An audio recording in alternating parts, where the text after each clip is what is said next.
All right. Hey, everybody. Welcome back to Tavern Talks. This is episode 149 with Justin Ciros from Severed Books. And tonight we're going to do what we always do. We're going to sit around and we're going to talk about TTRPGs. We're going to find out what Severed Books is all about, his new Kickstarter that's also coming out, as well as all sorts of other fun things that maybe could be used in your upcoming games.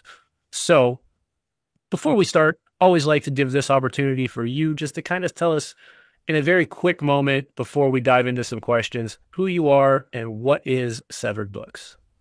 All right. I'm Justin Sorois of Severed Books, which started in 2012 with fiction. So my Ah, my background really came from my really early background was just like weird, esoteric, avant-garde poetry for a while. interesting. Okay. Yeah.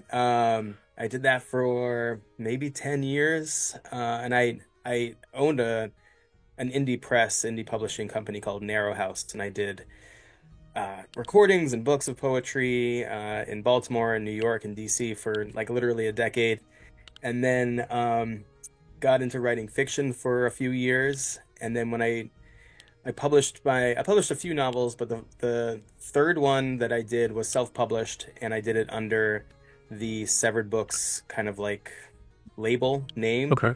and that's really how it started.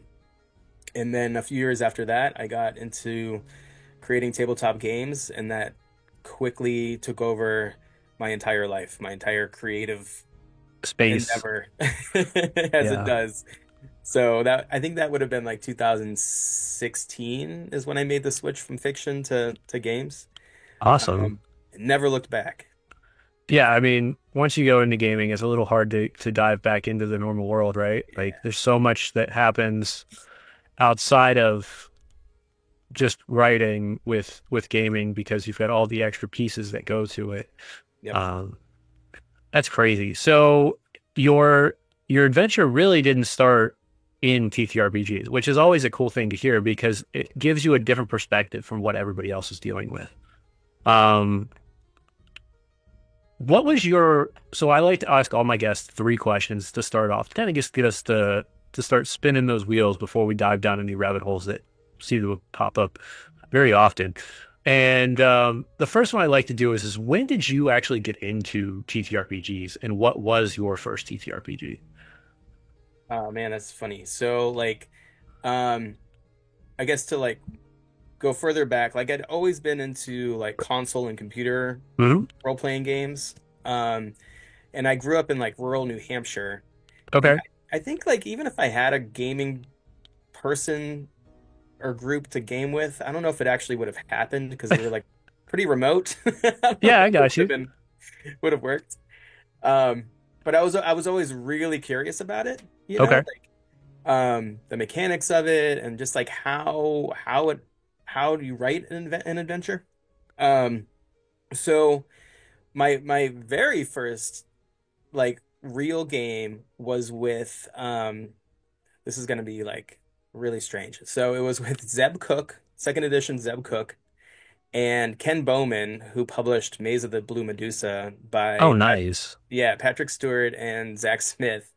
Um, so gosh, and the only reason why that happened was because through my fiction background, like Ken Bowman was publishing and writing like really strange, like esoteric fiction for a long time.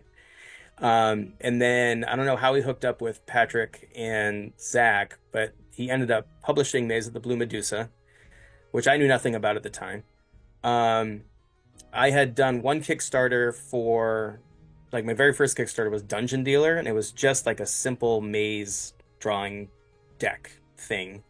Um, but Ken was coming through town. He was like, "Oh, like me and my wife are flying to Maine, where we want to like drive down the East Coast, and Baltimore's right in the middle. Can we stay with you guys for a night?" And I was like, "Heck yeah, like of course." So he came and he was like, "Well, one thing I want to do is run this game that I published." And I was like, "What do you mean?" And he's like, "Well, it's." He gave me the pitch, and I was like, "Oh, that sounds crazy." And a month before that, I had been in a bar and I was talking to the owner about role playing games because I had Mhm. just gotten sort of into it.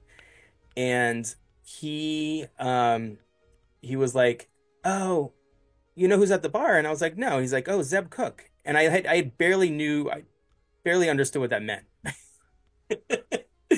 And so I talked to Zeb for like, I don't know, maybe 20 minutes or something, got his phone number, and I texted him when Ken was coming through town. I was like, oh, hey, you're one of like three people I know that would be into doing this Oh with wow. us.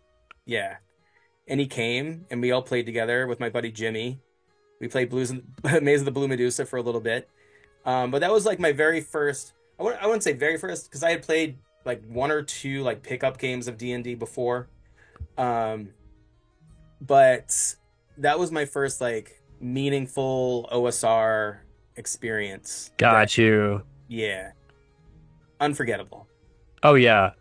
Yeah, I mean, the fact that you're like, yeah, there's this guy at the bar, it's Zev Cook, and you're like, who? Like, I mean, that's got to be a pretty interesting experience to automatically go from that to, hey, I'm working on this thing, and now I'm playing it, and now I'm playing with this guy, because I yeah, mean, one of the yeah, bigger names known for second edition Dungeons and Dragons. absolutely. So like the deal with that was there's a store in Baltimore called Atomic Books, and they have a Okay. bar in the back called the Eight Bar, which is themed after Daniel Close, like Eight Ball and Ghost World. Yeah. And I think it's first Thursday or first Friday, they have like an art walk in the neighborhood, and they have food out at the bar. It's basically like you go for happy hour, buy a couple drinks, get some great food. And Zeb was a regular at that Oh wow. Okay. thing. Yeah. So it's sort of made sense in context. And he was also working for ZeniMax, like he was like the lore master for Hmm. Elder Scrolls at the time. Yeah. Oh, Either way, that was while he was writing out the Elder Scrolls. Okay. yes, yeah. So I think the stars really aligned for me creatively. Um, and then man, when like I didn't really tell Ken when Ken came over to run Maze of the Blue Medusa. I Yeah. said I had friends coming over, and then I didn't think Zeb would really show up, so I didn't want to say anything. But when Zeb showed up, Ken was like, oh my God, Yeah. it was the best. It Oh, was I the bet best. it had to be awesome. Yeah. That'd be a And then great again, game like too. I didn't fully understand at the time the significance of it. Like I was really green. Really, Yeah. yeah. Yeah, I got a chance to play with him as with him running it at Page this last year, and that was the first time I'd ever played with him. And I was like, this man still runs these games like he did probably in his 30s and 40s. Like it's nuts. Yeah. Um, He's a sweet guy too. Like yeah, very kind, very welcoming. yeah, yeah. No, saw him. Yeah, we saw him at Gary Con. We saw him at Page. Um, very open to talking to you, Yeah. things like that. But yeah, no, I was. That's got to be an interesting way to jump into the world of TTRPGs is with the people that you were playing with. Um, Yeah. I felt very lucky. And every time I think about it, like it feel like telling that story feels almost unreal in a way. Um and because it was also like a special time for RPGs, like the OSR, like on Google Plus. Like it was mhm. things were simmering in a way that I don't know if they could simmer that way now. Like if Mm, you know what I mean? Like um I don't know. There's like a lot of like experimentation happening, and it felt kind of like special and isolated. But I don't know if right. Well, I it's. mean, OSR was when OSR first came out, a lot of people didn't really know about it. Hmm. So that was kind of part of it. Like I've never actually played OSR before. So I played second edition before, but never played OSR. So Well, yeah. I think and, I think you're okay. I think you have yeah. OSR. What's You that? know, Oh yeah. yeah, it's like the same. It's just reimagining the old rules. Right. No, That's and I think it'd be a lot of fun to try it because that was one of my goals this year was to play as many weird different games that I could. yeah, And I've tried all sorts of games now, and this year has been a eye opener on different things of even just coming up with ideas for my own games. I'm like, oh, I can pull from this mechanic or I can do this yep, mechanic, and it still works with whatever the system is you're playing with. yep. Um, so is OSR what you're currently writing in, or is it your own at this point? So Sickest Witch. I mean, I qualify it as OSR in the way Okay. that it's very rules light Hmm. and narrative forward. Um, I say up front, like to the GM, if there's any rules you don't like, throw them away. Like, I am not a rules lawyer. I'm like fun first, narrative second, rules last. Right. I- Honestly. Um, so like my style of writing is very like creator forward. Um, Okay. and I feel like that's the spirit of OSR, Yeah. sandbox, rules light sandbox where the GM has a lot of leeway. They can they can do a lot. Yeah, and giving them a lot of different pieces and puzzle to play around with, but how they put those puzzle pieces together is kind of up to them as the GM. Yeah. And Yeah. for me that's more interesting to write for, Mm. I'd rather like one of the reasons why I moved out of fiction, like creating like a static document, was the allure of creating a living document, which is a game system or a game Right. module.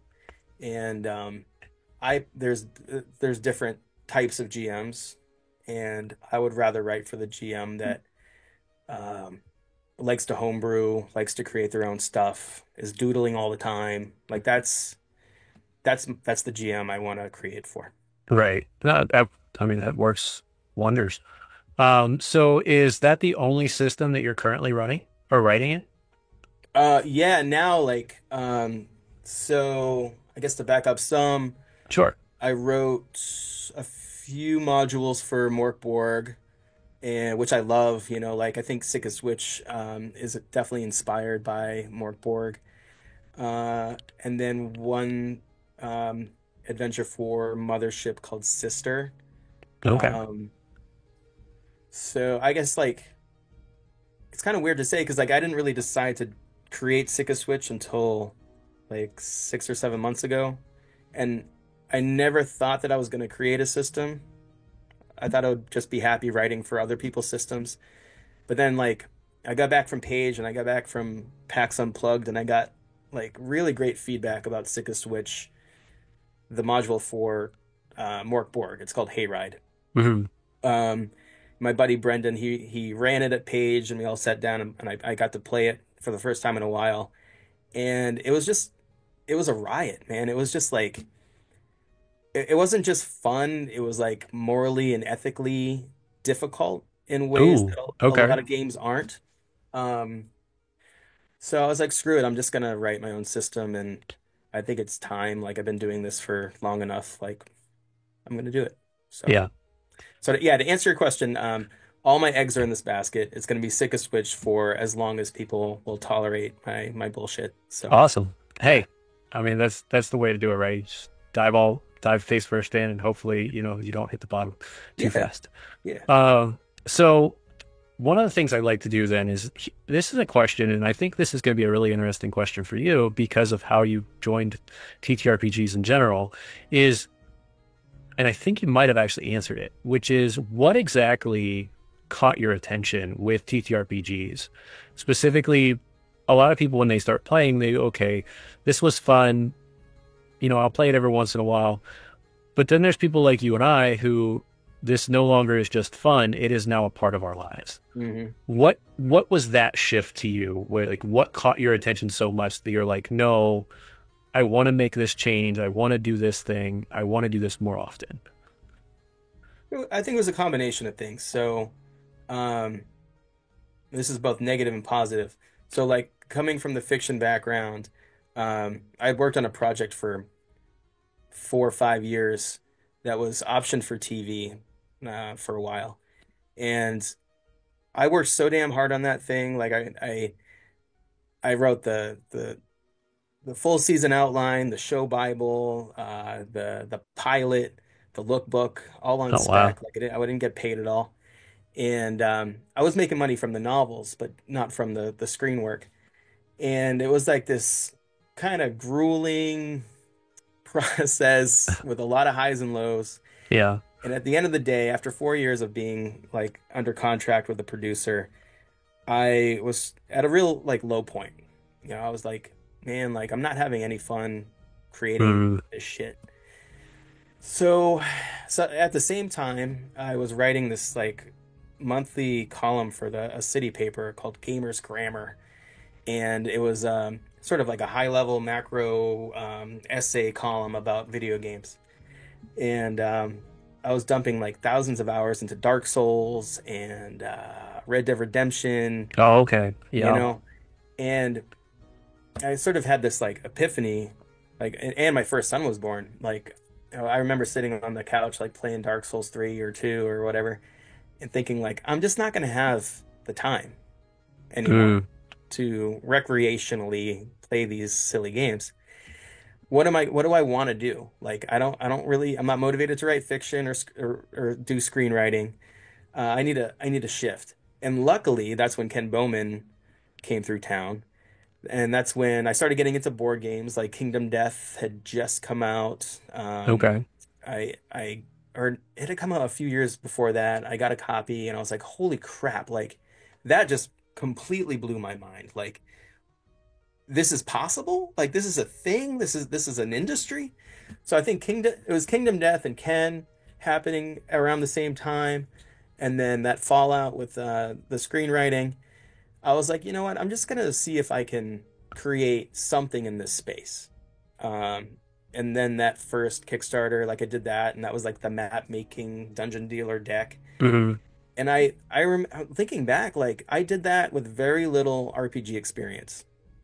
You know, I knew how to do graphic design. I knew how to make a compelling product. Like Right. Yeah. really, that's all it was. Um, but then I just like slowly built on that and built on it, I think, modestly and not trying to do too much at once. And really, like years later, that's what brings us to Sickest Witch. Like I feel like I waited 8 years to create a system because I knew I either didn't have the experience or the chops or the support or the editor. Mm, I needed all those pieces together to finally like pull the trigger, and it feels awesome. I mean, it feels great to like finally yeah. take I mean, on it's something this big. yeah, that's awesome. Yeah. So, do you play normally? No, No? Okay. no, I play very abnormally every once in a while. Yeah. You know, at cons for sure, I'll play like, you know, pickup games of like Yeah. Mork Borg and Shadow Dark and stuff. Um, but But no, you don't have a weekly or a monthly table with friends at home. I don't, Okay. unfortunately. And like it's ridiculous because Matt Almond lives literally a few blocks away from me. He writes for Mothership. Yeah. Freaking brilliant guy. We did play a game of Mothership a few months ago at a bar. Um, There you go. but we all have kids. Like I have a 3-year old and an 8-year old, and Yeah. it's so hard to get people of my age together to do what I want to do. Absolutely. 100%. I wish it weren't so hard, but Yeah. um, I mean, I think that's really, I think why conventions are so important for our age group because it gives yes, us that weekend to, all those yes, feelings out and emotions out and be done with. And then it's like, okay, I'm recharged. My batteries are charged. Now I can go back to yeah, being a daily person again for a couple months and then come yeah. back and yeah. I'm also really, it's kind of stinks. Like I'm really resistant to playing online, like on Mm, screen, because I'm on a computer all day long. Um, for me, like I want to retreat. Like I want to like, you know, have a drink, be among all my besties at a yeah, table, you know, and just that's partly why I got into it as well, like the physical community of it. Um, and that for me, that just doesn't translate to it's like, harder. you. I will give you 100%. Like I miss being at the table Yeah, a lot. Most of my games are ran online at this point yeah, because all of my friends, either through the military or through growing up back in Ohio, like all of my friends are across the country. And now yeah, with the TTRPG community the way it is, it's even more spread out because you meet a couple people at a convention and everybody's like, hey, let's play a game sometime. And you're like, yeah, but I live here, you live there, they live here. yeah, It's never going to happen. yeah, Um, but I will say the cool thing about that is a lot of times I've had the opportunity where you do play online for a few months or a year, and then you plan that moment where you can all meet up at a convention and you're all playing at the table, and it's a weird, surreal feeling because you're like, Yes. Yeah. I haven't played with anybody in person for months, and now everybody's sitting around the table and we're acting just as goofy, if not worse, because now we're all together throwing Yes. dice at each other, that kind of goof stuff. Everybody's got a beer in their hand, and Yeah. That's yeah, true, dude. Like to kind of echo what you're saying, like going to cons is almost like, oh, I get to have a high school reunion every 3 months, you know? yeah, That's honestly what it feels like. Like these are my people. Like it is so like sweet and funny and cool to see everyone just like what you're saying, like online. Like, oh, John, holy shit. Like yeah. I I'm haven't gonna seen hug you in you. 6 months. Like, what's going on? Yeah, I'm Like, gonna hug you for a long time. yeah. Uh, One of my best friends, we met through TTRPGs, through writing, Yeah. and he lives in Indianapolis. So I, I personally am not a big fan of Gen Con. It's too big for me. It drives me crazy. It's Same. 71,000 people, Yep. but it's the one weekend of a year I can go crash at his place, and we hang out with all of with his kids, and we Yeah. run games all weekend at Gen Con, and we have a great time. Um, but yeah, those are those moments, right? Like you got to take those opportunities when you've got them. Yep. And I am finding out, weirdly enough, though, e this area is more populated with TTRPG people than I thought. Huh. We've got, I mean, I know just I did a casting call for a show just a couple weeks ago, and we threw it on Instagram, we threw it on Facebook, we threw it on Threads, and we threw it on YouTube. And three people that I had never met before were within an hour distance of here, of where I live.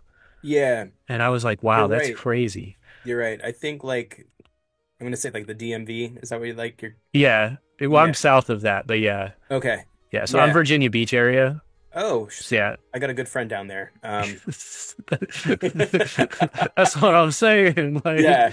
Um, yeah, I feel like the East Coast, like the middle of the East Coast in general, there's just yeah. so many creators and like um yeah, it's just Yeah, a like good spot to be. we've talked about, like, a couple of my friends and I have talked about, some people from the TTRPG community have talked about starting another convention out here because I think there is a way to do it.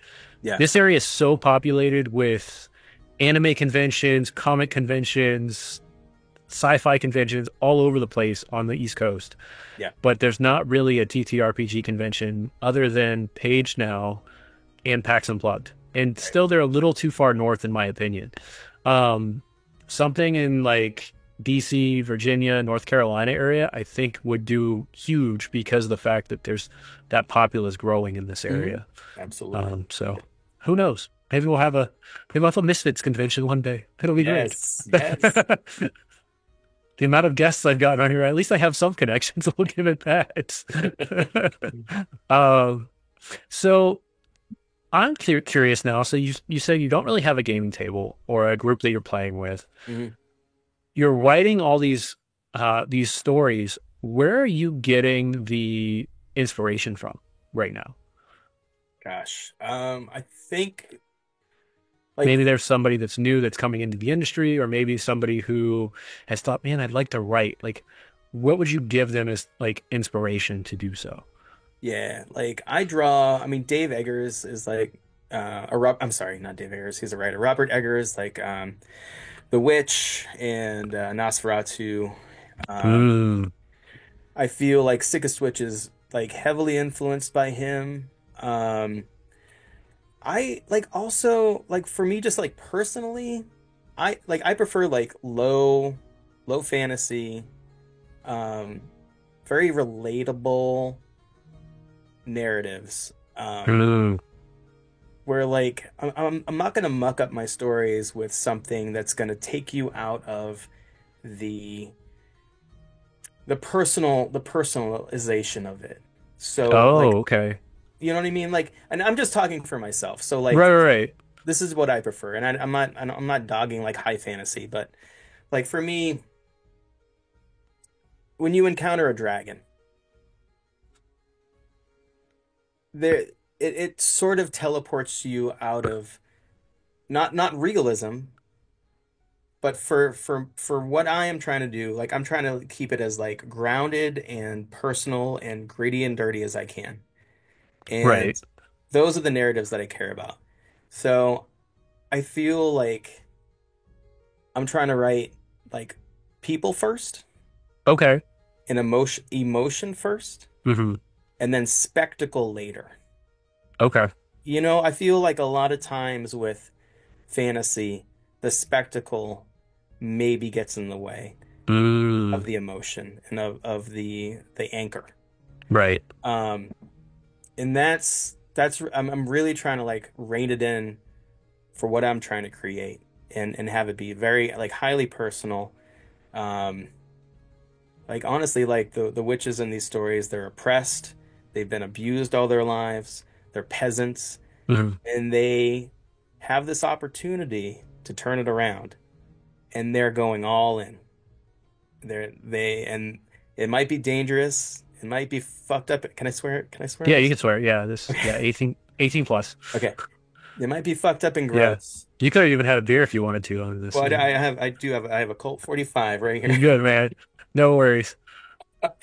Um, I should have covered that up. Yeah, But you're fine. um, yeah, like the like literally on the GM screen and in the book, like up front, it says witches always punch up. I Oh, like that. because the opportunity in this system for them to punch down because they're really slaughtering people and taking their organs and imbuing them with power. The opportunity for punching down is vast and it could get really stupid. Got Um, it.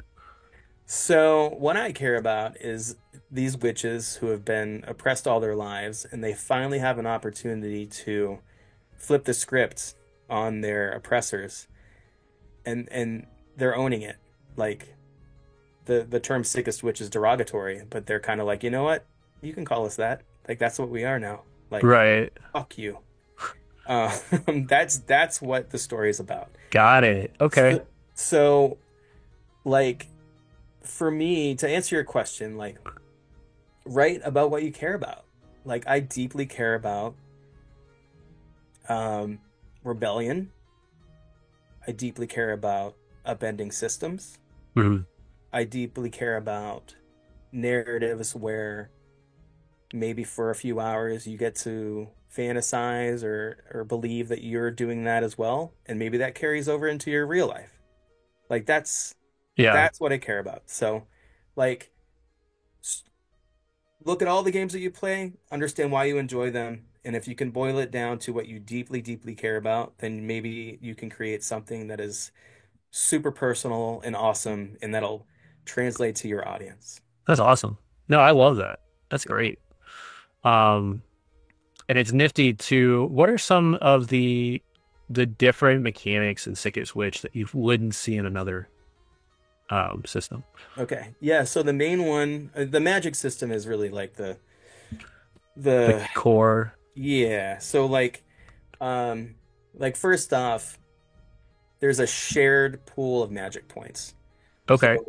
whenever anyone is casting a spell, and most of the characters that you play as will be magic users. Um, they don't have to be. There's a couple classes you're like, oh crap, like I just want to be a fighter. Sure, you can be a fighter, You can be a fighter. and they're interesting, absolutely, in the system. But most of the PCs are magic users, and whenever anyone is casting a spell, they're drawing from the cauldron, like it's a shared Oh, okay. ethereal pool of magic points. Right. So what I was looking for in that is I want, especially during combat, I want everyone to have skin in the game. Mm. Just like Texas Hold'em, which Yep. is my favorite game. Um, I want everyone to be paying attention because combat can get boring, it can get crunchy and really tedious. At the very least, with this shared magic pool, like everyone is like, "Oh crap, you're doing that? Like you're taking from my wallet." Yeah. You know? Yeah. We've got $100 here, people. This is all we got. You're Like, right. And it might be a boss fight. Maybe you're down to like a yeah. buck 50. Yeah. You're like, wait a second. No, no, no. Who's throwing that last buck 50? Because I ain't Yeah. doing it. So there's that.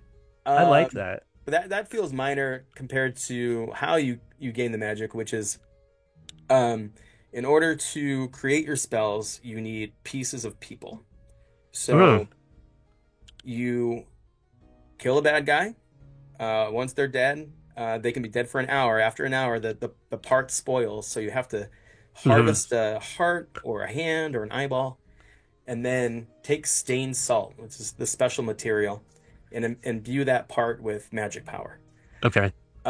So what happens with that is basically any human becomes a commodity, right? Mm, They're almost like currency. right. And the whole like all witches only punch up, like that's becomes even more important because if you harvest an organ from a good person, there's all these penalties built into the system. Maybe when you cast it, there's a negative consequence, Mhm. or the part will wither right away. There's heavy negativity. Interesting. Yeah, if you take it from a good person. If you take it from a bad person, there's all this wild shit that you can do with it. So I feel like morally and ethically, the entire system is built around bodies as commodities. Like your body oftentimes in this system, like our system in IRL right now, Right. oftentimes isn't your own. You go to work for 40, 50, 60 hours a week. Is your body and your mind your own while you're Yeah. there? Not usually. Not No. so much. So the witches in this system, they've been made to labor the same way. Hmm. Uh, They've seen their parents and their grandparents' bodies deteriorate and die early. And now that they've discovered the stained salt material, they they have taken control of not just their own bodies, but other people's bodies. Yeah. And they can go after the baron, they can go after the king, and really cause like havoc. Havoc. Right. It's Yeah. interesting to say this though, because like you said, it's this idea of oppression and um, overthrowing the system when the system is no longer working. Right. Like, and that Yeah. seems to be what it is. Hmm. Um, is there a reason that you would take a somebody of good nature? Would there be a purpose for that, or is Yeah, that gosh. I mean, yeah, I feel like if you were in a pinch and your coven was like down to the last piece and part, and that's what that I you was thinking. Like, yeah, yeah, you kind of take that give and take on that end of we might run into some problems because we have to take this, but if we don't take this, we're going to have nothing left. there is a mechanic where someone can volunteer and give up Oh, a part of themselves. Um, there's even like in the lore, there's like organ donation, like when a witch dies, like it's very important to them that a certain piece goes to a certain person, and like ah, with the intent that that will do the optimal like good. right.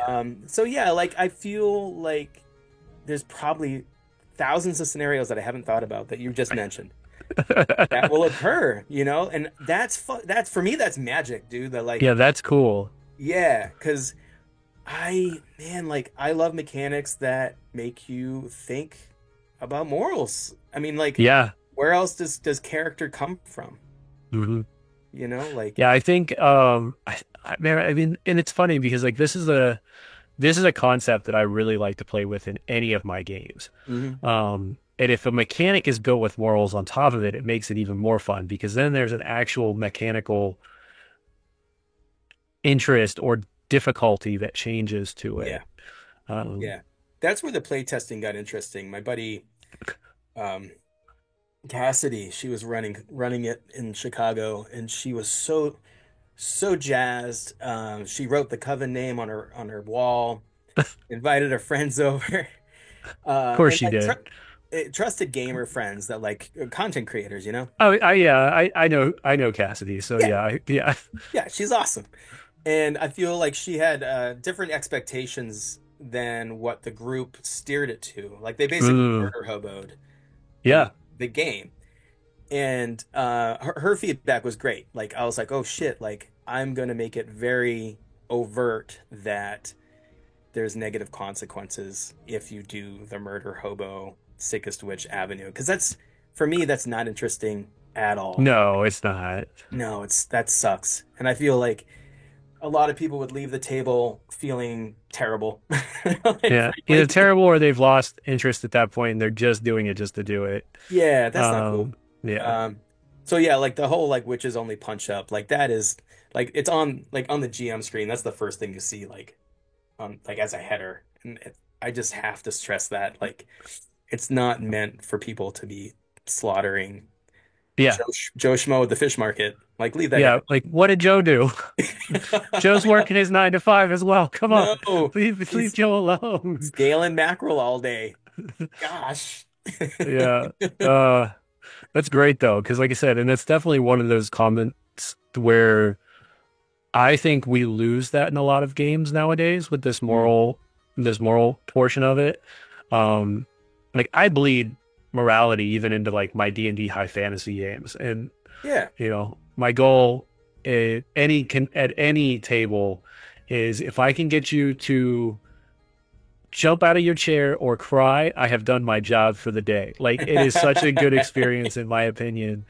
Oh yeah. Um, and it was such a rough moment and a lot of times where you see those moral issues start to click and you're like, oh, my players have to make this call. But there's not really a yes or no way that this is going to go down. Yeah. That's Um, real story. That's real yeah, character development. yeah, It is. yeah. We And just did it in our Icewind Dale campaign online a couple weeks ago, where they pretty much a story was told from two different perspectives, and they had to make the call of which person was actually being honest, what was happening, what was going to happen. Um, and they took a while to figure it out, and they almost made a really rough decision that they would have either way it would have made a problem for them. So yeah. it was definitely a conclusion that I was seeing happening, but it wasn't something that I knew exactly what was going to happen at the time. Yeah. So It's good stuff. yeah. So what is your projection for Sickest Witch? Is it just going to be one book and then some adventures, or are we looking at new mechanics coming out? What's your thoughts?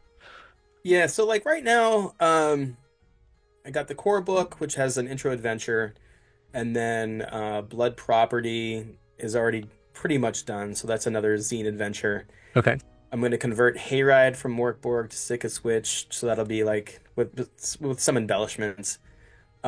So there'll be at least three like off the bat adventures for like low to mid level. Um, What's the highest level you can get in it? like eight. 8? Okay. Yeah, eight. Um, so I think my strategy right now is like when I release a module, it's gonna have an additional class, and then like for me, I'm always asking myself like, what's the most fun thing to do, right? Like, what's the GM gonna be excited about, and what is the GM gonna be excited to give the players? Mm. So I'm thinking about player facing assets. I mean, if I hate using that term, but um, so like the witches. I don't know if you've ever read Batman Gotham by Gaslight. Do you know that story? I've heard of the story, but I haven't read it. So it's I'm a big Mike Mignola fan, and it's like one of his more well-known Batman stories where Hmm.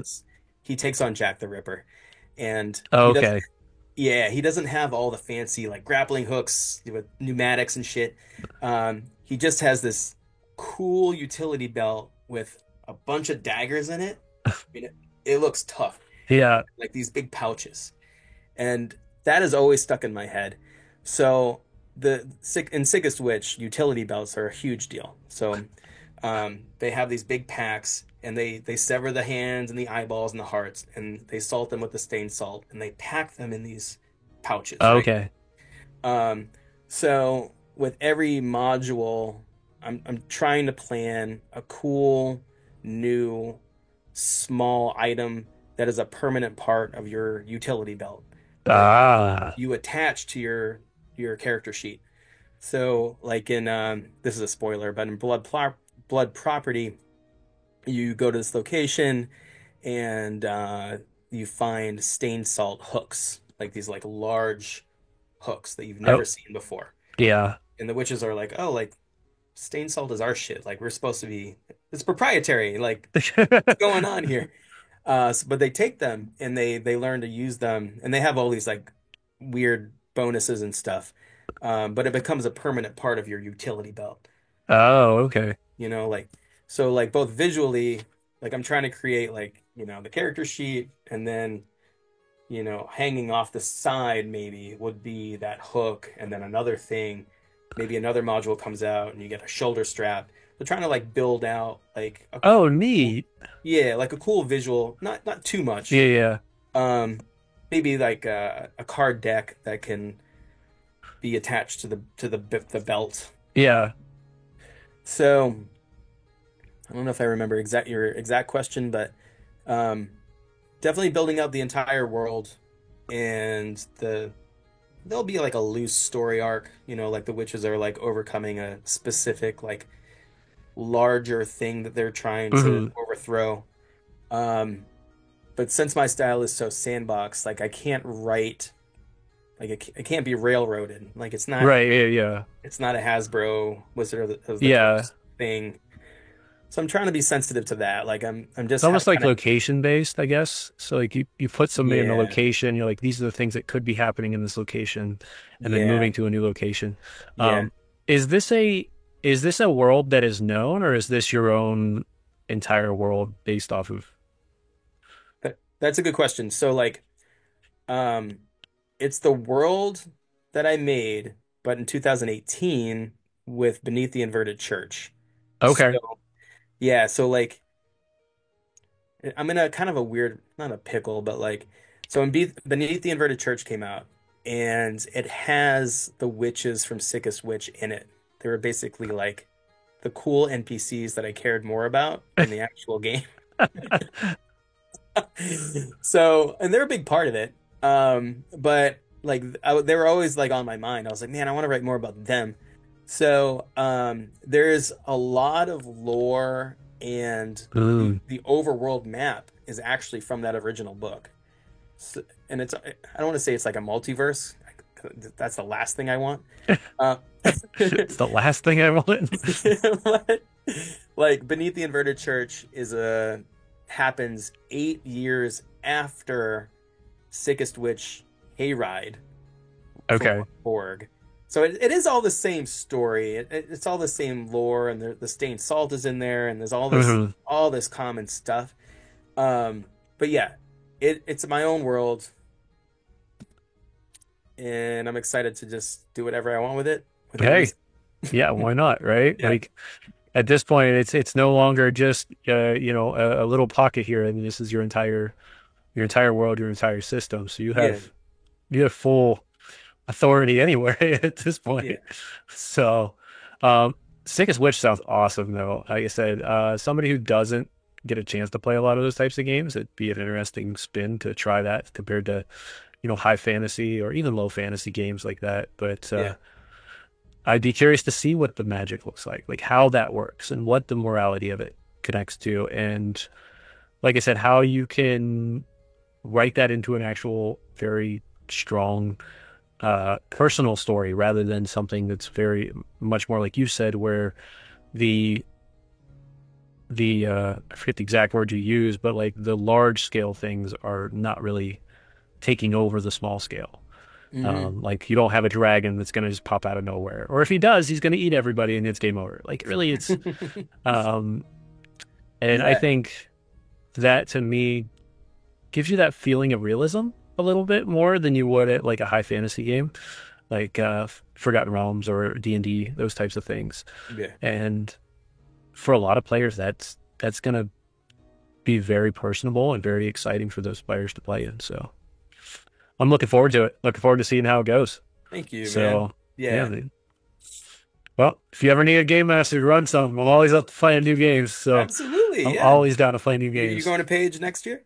I will be going to Page next year. Actually, I got to fill out my special guest count as well for mine. So yeah, so I was lucky enough to get there last year, and I'm hoping to continue this year and see what happens. Like I said, I'm the interview show of the area pretty much is what happens. So Awesome. and Awesome. we'll continue to do so and continue to share people all their stuff. Do you have a link to your Kickstarter that we can drop in the channel? Yeah. Let's see Let's here. get that out there so that players can see that and people can check out this new show, this new game. And then we'll attach that to the YouTube as well when it drops as well. Yeah, there's right now 61 more hours. We're about to unlock another stretch goal. Yeah, look at that. We're almost at 40K. There you go. That's about where I thought it would be. I mean, 700, almost 700 backers. That's huge. I mean, Yeah. that's a good growth right there. And looking at even some of the people that have checked out the games and have reviewed it, I know most of them, not all of them, but yeah, these and the artwork looks incredible. Now, do you do all the artwork too? Yeah, it was important to me, like with this particular project, because I've collaborated with lots of different writers and artists in the past. Hmm. With Sick of Switch, because I've waited so long to do it, and um, I feel like especially during COVID, like I kind of made a choice. I was like, man, you know what? I'm gonna get back into drawing because I went to art school for printmaking, and Hmm. I didn't draw for 15 years or longer after that. And during COVID, I set up my drawing table again. And was like, you know what? I'm just gonna like try it out and see how it feels. And Yeah. it didn't really work for a while. Like I really hated my style. Um, but then when I put out Veilgrave for Morkborg, I was super nervous. I was like, I'm gonna do the art for it, but I don't know like how and like if it's gonna look appropriate for like their content. Yeah. Um, and I went back to my old sketchbooks. I was like, oh shit, like I used to do a lot of like dry brush and ink stuff. Like I'll try that again. Yeah. And that doing that like completely clicked. I was like, Changed whoa. everything. Yeah, I was like, man, I can do like heavy black and white ink and then apply the dry brush and it looks different. Like it looks fine, you know? Yeah. And it also looks very similar to the like even the stuff you've got in here, like for the Sega Switch, like a lot of it still gives that very similar feel that Morkborg gives as well, which is Yeah. that gritty, um, like dark fantasy type feel to it. And Yeah. that's awesome. Like I said, the fact that there are very few people out there in the industry right now that are doing everything. Mm. I only know like one or two others. So like power for you that you have the opportunity and the skill to not only write extremely well, but to draw and Thank produce you. because Yeah, that takes a lot. that means a lot to me, man. Like, um, I know like one of my heroes, and I got to work with him when I worked at Exalted Funeral is Luca, you know, like UVG. Mhm. And I remember meeting with him and being like, man, like you're just amazing. Like kind of like in awe, like wow, like you're doing all of it. Like the design, the writing, the art. Yeah. And that was a few years ago, and I was like, man, like if I can ever get to that point, um, and it took a long time, and it just took a Yeah. lot of like stress and uh, failure, you know, just like drawing dumb stuff that looked just terrible. And I guess it's about like not doing too much as well. Right. Um, I think like maybe part of Sick of Switch is like I can't draw dragons, so I'm not gonna have dragons, you know? Hey, I mean, if that's the way it works, right? Like that's kind of part of it. I'm just gonna make what I can make, Yeah. and make it as like meaningful as I can. Um, but yeah, like people like Luca and Diogo, like Sharp Swords and Sinister Spells. He's in Brazil. Um, I'm just in awe of those dudes. Even you know John DeCampos of Terrible Mm-mm. Games. Mm-mm. He's amazing. He's in rock bands. He illustrates. He designs games. He writes. Yeah. He created this game called Black Mold. Have you seen Okay. that? I haven't seen that one. It's a board game, but the hook is your turn, your turn like time or however much time you have is how long you can hold your breath because you're in a dungeon where there's spores everywhere. Yeah, it's Oh the attic. my. Yeah, so like you're literally like, and you can't talk. And Yeah. then the next person does their thing. It's I mean, that's brilliant, Yeah, right. Yeah. So like I want to give him some props. But yeah, I don't know. I'm just really proud to like just be trying to do everything for Sika Mhm. Switch. I also need to give Spencer, um, my editor, a nod because I would never have done Sika Switch unless I met Spencer. Like just real quick anecdote, like he emailed Sure. me. He had read Sika Switch Hayride from Morkborg. He was like, oh hey, if you ever need anyone to like look over your stuff, like I saw a couple things in Hayride that I would change, and I was like, ugh, who's this guy? You know, Right. Yeah. kind of like at first I'm like kind of all defensive, and I was like, okay, like send me the notes, and he sent me what he had, and I was like, all right, yeah, this guy knows exactly what he's talking about. Yeah. He knows exactly what he's talking about. Yep. So I had him look over Valegrave, and then he quickly became my dude. So, Spencer, I love you, man. I've never met you. You're on the West Coast. Oh, it's crazy. You're the shit. Love you. Yep. One of those days, you're gonna be at one of these conventions as a vendor, and you're gonna be able to invite him out, and then you guys are gonna meet for the first time, and it's gonna be that Yes. bro hug for 20 minutes. Yep. So I feel you. That's awesome. And my first experience with somebody who had ever done everything at once was Luke Stratton out of Colorado Yep. for Pyroborg, and it's very similar. It's you have your own game style, you have your own art style, but it all blends very well together. And you know the the sky's the limit for people like that because you guys have that ability to do everything. Yeah. Um, Luke's I will awesome. give you a prop though that you realized there were areas that you weren't good at, and you went and found people that were, and that's how it's going to continue to grow. Like I said, Spencer, shout out to you, buddy. Um, one of Yeah. these days we'll all meet and have a beer. So, but yeah, no, I really appreciate this, and I hope that this kind of gives you um, some hope for the future because this does sound like a really good project, and it looks like it went really well for Kickstarter, and I mean, get to see what comes next, right? Like, Yeah. looking forward Yeah. to seeing if we got new locations, new classes, new stuff for players, new stuff for game masters, Absolutely. and all that. Yep. There's a novel coming out. And there's a novel coming out. John B. He's written a few Morkborg books. He's working on a Sick of Switch novel. So Oh, cool. yeah, haven't officially announced that. I don't know if this is the first announcement for that, but it's Hey, if it is, awesome. it's in the Uh, cauldron. Appreciate it. But yeah, do you have any questions for me? Gosh, are you going to be at PAX Unplugged? I'm trying to, yes. All right. I've Uh, got to we've got to submit our potential live play and some panels for that and see if we get in any of those. That'll be going up here in the next couple weeks, and cool. then we might show up just to go see it. I don't know. I didn't get to go last year because my son was in martial arts at the same time, and it was belt testing week. Yeah. And then the year before that, I was there, and it was a great time. I'm not a big fan of their way they run their games, but that hopefully I understand a little bit better how they run their games this year, so that'll make it a little easier for me. Cool. So, but yeah, I'm planning on it. Be at Gen Con this year, be at PAX Unplugged. Okay. I think those are my two big ones right now. I had an invitation for Origins, but I think it's just not going to be in the cards this year. Yeah, Origins is tough. I kind of wrote it off, but then our fulfillment center, the owner was like, "Hey, like we need a Mothership Morkborg dude.